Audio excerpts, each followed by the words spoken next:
6 years ago my son Matthew had a daughter with his now ex-wife Josie. I have always thought of Josie as my own daughter, so when they divorced 7 years ago due to my son cheating, I was conflicted and disappointed. Josie wasn't particularly close with any of her family, so my husband and I naturally took them in. Josie was an angel. She had insisted that we didn't have to lift a finger more than before we had taken them in, and though she was hurt, she kept civil around Matthew. My husband and I held a huge hand in raising their daughter Ruth, because Matthew remarried less than a year later and now has a 4-year-old son after disowning Ruth. 2 years ago my husband was diagnosed with lung cancer. It was hard on everyone, especially Ruth. They were extremely close. She told him about her girlfriends and boyfriends before anyone else and has always wanted him to be the one to walk her down the aisle at her wedding. Matt rarely ever visited and didn't answer our calls, often saying that we had other kids, so it wasn't like my husband was dying lonely. Last night Matt stopped by to talk about inheritance. He never mentioned Josie nor Ruth and hinted that he thought he should get more inheritance than his siblings the entire time. My husband and I shared awkward looks until he decided to cut in. He explained that everyone would get a piece, but he'd focus more on Ruth and Bonnie, one of our other grandkids. Matt got angry and said that Ruth was just a bastard and that his son deserved more than her. My husband got furious after that and left the room saying that he wouldn't include Matthew at all. Matt yelled back and turned to me saying that Ruth wasn't worth it because she'd just grow up to be a whore like her mother. I told him that I'd rather have her mother as my daughter than him as my son and insisted that he leave. I'm getting phone calls from Matt's wife and family friends saying that my husband and I overreacted, and he was just angry that we were playing favorites. To clear some things up, Josie did not cheat on Matthew. Josie and Matthew met later in college and Josie was known as a party girl. Before that, Ruth isn't the product of an affair, but we are planning on getting a DNA test because what Matthew said has gotten under Ruth's skin. She was at the house when this occurred and overheard it. When it came to taking in Josie and Ruth, we didn't hesitate because Josie is not from here. She and Matt lived in another country until he moved them here a few months before he got caught cheating, and they had nowhere else to go as Josie was a stay-at-home mom. I had no intentions of choosing Josie over Matt, then and now, and I never discouraged Matt from visiting. I tried to make it very clear that we weren't picking and choosing when we took Josie in. We just wanted her and our granddaughter to be safe and have a good home. I have this vegan coworker, we'll call her Vegan, who is very active on FB and in the office about being vegan and how cruel farming is and everything. Each to their own. I don't necessarily disagree with her views on animal cruelty, but here's the thing, I'm a hunter. Not a trophy hunter, but I do shoot feral pigs, rabbits, ducks, introduced, classified game ducks, and foxes, and I fish too. All except for the fish are classified as pests.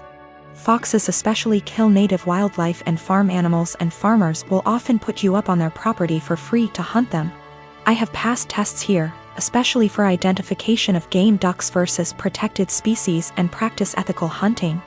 I.e. allow the animal to have a fair chase, no dogs or tracking devices. Practicing marksmanship and dispatching prey swiftly and humanely and not wasting the meat. None of that is obviously good enough for Vegan. When she first came onto the team and told everyone she was vegan, I kept my mouth shut about my hunting. I also think she's really intolerant because she preaches to people about how going vegan will help with their various ailments, and always turns up her nose at people heating up meat in microwave. As a result, we've kind of consciously started excluding her when we get up for lunch. However, last year I started going hunting more regularly with a work friend from another department, whose uncle owns a farm where feral pigs and like are an issue, and he often swings by to have a chat about guns and bows and our next trip, and she found out I was a hunter. This isn't even at our desks, it's in the kitchen area that has tables and stuff, and we sometimes eat our lunches together. Ever since then, every conversation I've had with her, she's referred to hunting and how cruel it is. One time, I wore a leather pencil skirt to work and she had a go at me for wearing animal products. She seems to have singled me because of the fact that I go hunting. My boss has no spine. I've tried talking to him about this, but she just intimidates him and makes it seem like she's been persecuted, and he's backed down from that. She even tried to get a vegan shelf in the fridge and tried to rope in some Hindu vegetarian guys to do that, but they pointed out that they use milk and cheese and honey in their cooking. They also think she's nuts. It's gotten to the point where we go out for drinks on a Friday night at 5 and we never ask her. I don't organize these things, a coworker does, but my boss told me, when I brought it up in one-on-one meeting, that she feels really left out and she seems to think it's my fault because I've been here for longer and I'm somehow poisoning them against her, or something. I have since been conscious of this. If anyone starts conversation about vegan, I just say I don't talk to her unless it's work-related and she's more than adequate at her job. It's actually become something of a joke or catchphrase. I told my boss I don't organize anything except official events and she's always been invited. If she's not invited to informal stuff, that's not even organized by me, then that's not my problem. The coworker that doesn't invite her, she managed to piss him off because he's eaten guinea pig, he's from Peru. And she asked him if he'd eaten any of his other pets. For the record, he never ate a guinea pig that was a pet, it's something they eat in Peru. Whenever she brings up hunting or anything, I just point blank ask her there was anything work-related that she wanted to talk about, and if there wasn't, I would start talking to someone else or just walk off. I have asked her multiple times to keep conversations work-related. I never start a conversation with her at all. Most of the time, she pounces when I'm in the kitchen making tea, getting water, or just stretching my legs. One time last week, a group of us were talking and she got up to join the discussion. A horrible silence fell over the group to the point where I just excused myself and went to my desk, and so did a few others. It all came to a head in our team meeting today when our boss, usually at the ends, asks if there's any positive news or celebrations outside of work people want to share, like engagements, marathons, charity appeals, etc., and vegan sarcastically asked me how many lives I'd taken last weekend. I got annoyed and said her constant badgering me about my hobbies and choice to eat meat was discriminatory and bothersome, and that unless it was work-related, she was not to engage me in conversation otherwise, and told our scribe to put that in the meeting minutes. She seemed a bit shocked by that and my boss looked uncomfortable but said fair enough. I thought that was the end of that, but the right before our boss went to close the meeting, 2 other coworkers also put their hands up and asked vegan to only engage them in work-related discussions, and that they were also uncomfortable being given non-medical health advice pertaining to their choice to consume meat and their diets. Again, boss looked uncomfortable but asked vegan to respect their wishes and closed the meeting. Vegan didn't look anyone in the eye after that but headed straight to the bathroom. My boss was trying to get one of the coworkers to see if she was okay, and I think one of them eventually checked up on her, but she was in a cubicle and asked to be left alone. She eventually came out and asked my boss to leave early, which she did. I feel awful now. She embarrassed me in front of my team with the "lives taken" comment, so I pushed back, but I am caught between not wanting her to miserable and not wanting anything to do with her at all. A few of my coworkers and I ended up in a proactive conference call after this with HR, who basically said that always been subjected to unwanted advice and jabs about eating meat was not okay. But some mediation was in order to ensure cut the tension in the workplace. The HR rep then called my boss, who explained what happened in the team meeting and complaints that we'd made one-on-one, etc., but then he went into a meeting room and didn't hear the rest of discussion. I don't know what to do, assuming she comes into work tomorrow, or if I should even talk to her at all. My son Simon, he is 16, moved out of the room he used to share with his little brother and got his own room a few months back. Ever since, he's been complaining about his mom barging in without knocking and interrupting his sleep and studying. Sometimes when he's changing, I know that she's his mother, but he says he's got his own room and has a job and is learning to become an independent adult, but doesn't feel like his privacy is being respected even when that's his mom. He says he's not a kid anymore and is entitled to at least get a knock on the door before she comes in. He was getting tired of her not listening to him, so he came to me and said, "Dad, you need to help me set some clear boundaries with Mom." So I spoke to her about her need to knock before entering Simon's room. She was like, "What?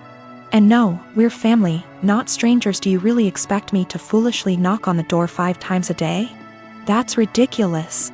Also, the knocks doors in their own home?" I told her my family, for instance. She made a face, then went on a rant about how my family hate each other's and the way they treat each other's like they were strangers is shameful. I told her family or strangers it's about respecting one's privacy.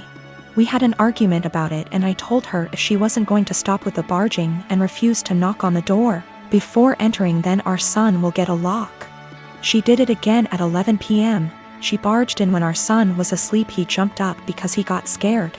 Once he told me this, I told him to go ahead and get a lock and pay for it with his own money. There was literally no other way. My wife saw it and got upset, and my brother was visiting when she was raising her voice at me if I really went ahead and got a lock for Simon despite her disapproval, and said that I caught her off guard and it's not okay. Because this teaches our children that they can manipulate one parent into doing what they want. I told her that Simon got the lock, not me, and I already warned her about the possibility of him getting a lock because he was getting tired of her boundary crossing. So she should have expected this outcome. She mentioned the same above points in her defense and said locks mean secrets, and that's not good. My brother was sitting watching while she was complaining. She began chewing him out when he asked her to let Simon keep the lock and said it wasn't a big deal. She stopped talking to me and Simon till we removed the lock, but I've no intentions on doing that. 8 years ago, my sister got pregnant. The father wasn't involved and my sister didn't want the baby. But she also couldn't bring herself to terminate or adopt out to strangers. She approached me and my now ex-husband and asked if we would be willing to adopt her child. We weren't sure as we were concerned this would lead to issues down the line, but my sister insisted that it wouldn't, so we ultimately agreed. Before Lucy was a year old, my husband left us both because my sister lied about Lucy's father. When Lucy was 4, I got together with my wife, and we married last year.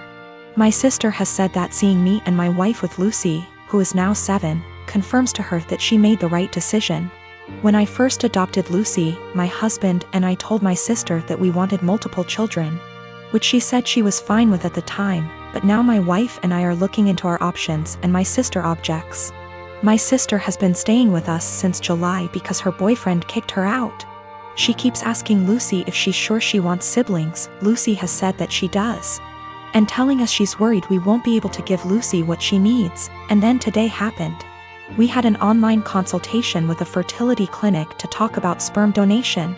We told my sister about it and asked her to keep an eye on Lucy while we talked.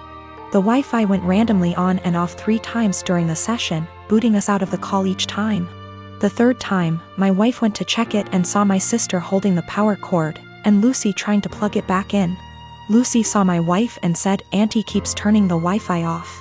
Wife plugged it back in, but we could no longer get into the session, and we got an email from the doctor saying that if the Wi-Fi is going to be this bad, then maybe we should try a more local clinic, as we can't do online consultations.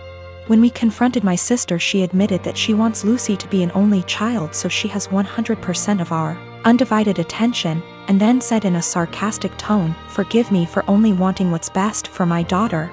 To which we responded that Lucy isn't her daughter. Things escalated until I said that my sister should go stay with our parents, and my wife drove her to their place. It's leaving a few hours ago. She's apologized and begged to come back, and my parents have also asked me to take her back. But I've refused. They've all called me an arsehole for kicking my own sister out after one argument, because now she's unable to get to work. No car and too far to walk, and she's back in her childhood room while at our place she had a studio to herself behind the house.